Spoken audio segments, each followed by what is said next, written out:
As you can see, our lab is equipped with instruments to help with the learning. We have a range of instruments from digital multimeters, spectrum analyzer, arbitrary waveform generators, and oscilloscope. So this lab is equipped enough to handle courses at undergraduate level sufficiently. Most of the experiments are able to do it here very well. Mugide Tabitha, a student at Soweto University, offering Bachelors of Engineering in Electronics and Computer Engineering, first year, second semester. What I'm going to present, I'm going to talk about the instruments we use in the electronics laboratory and the components we use to build circuits. Here we have, it is called a digital analog lab, where there is a breadboard mounted on it. It helps us to build electronic circuits and the breadboard is used for joining the components together when we are performing experiments in the lab.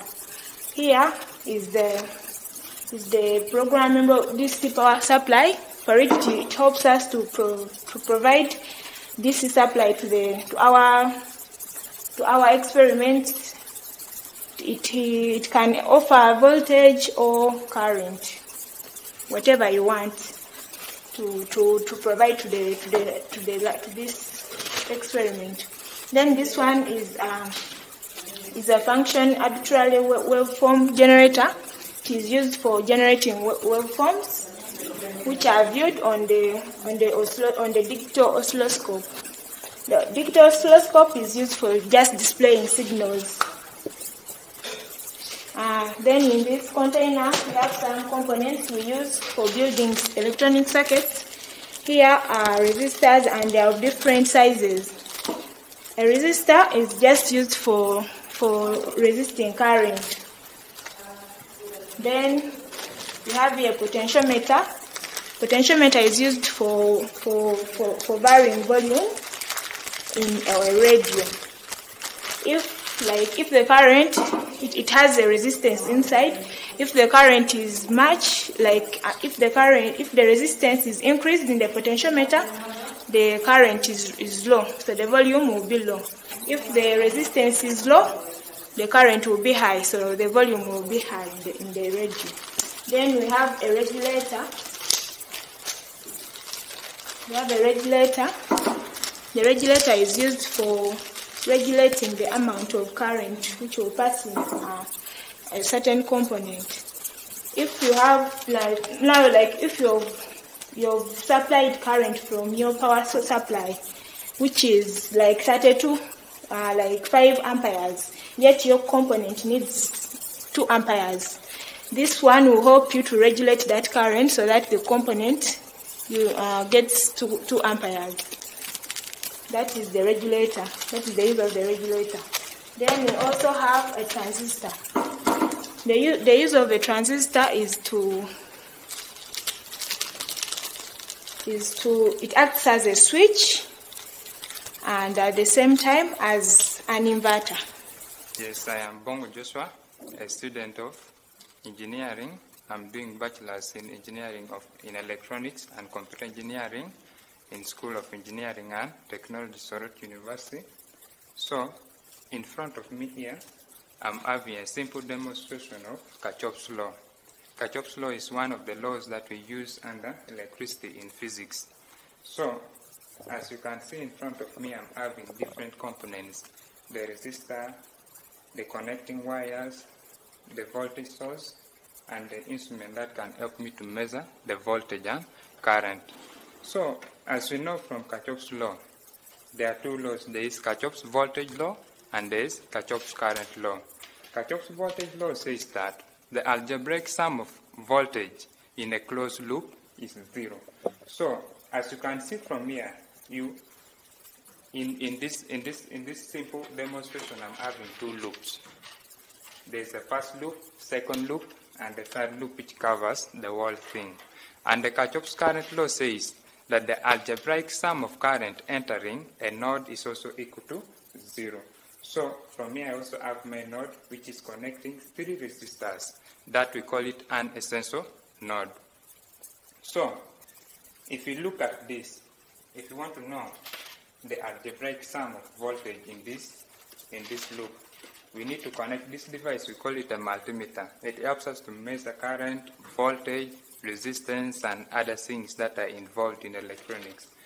So if you want to measure the voltage across the resistor, what we do, we put the 2 probes, these are probes, we put them from one side of the resistor, and the other probe we put it on the other side of the resistor. This we call it measuring across.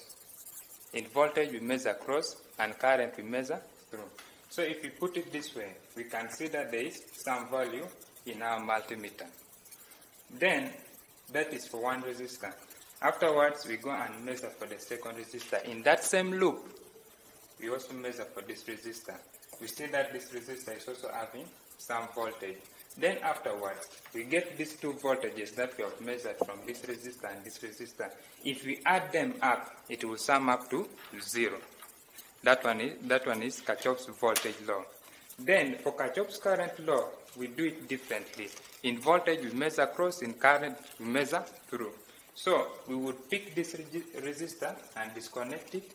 After disconnecting, we measure the current passing through this resistor up to this node. After that, we bring this resistor back to this node. Then we measure the current also moving through this resistor towards the node. First displace it, then we connect wires in between them. Then we also look at the third resistor after taking this one back. We also measure the current passing from the resistor to the node.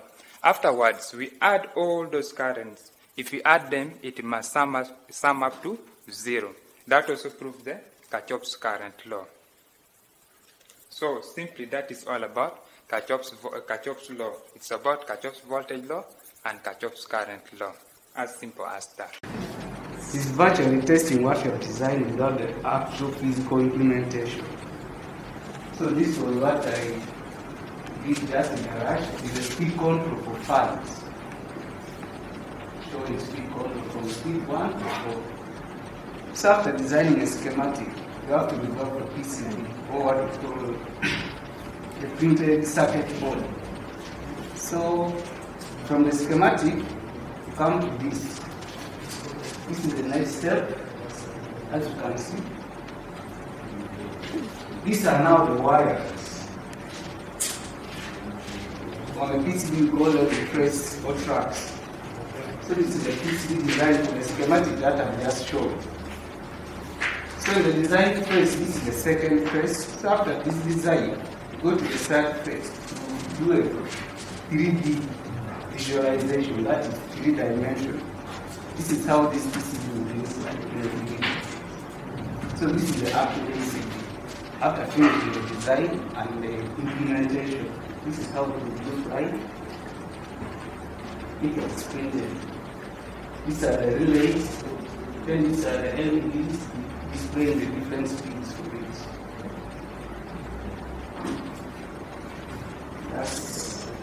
That's what I wanted to show. So the 3 steps from conceiving the idea, drawing that other schematic like this, then doing a PCB layout, this, then a 3D. This is how it will look like when it is printed or it's made.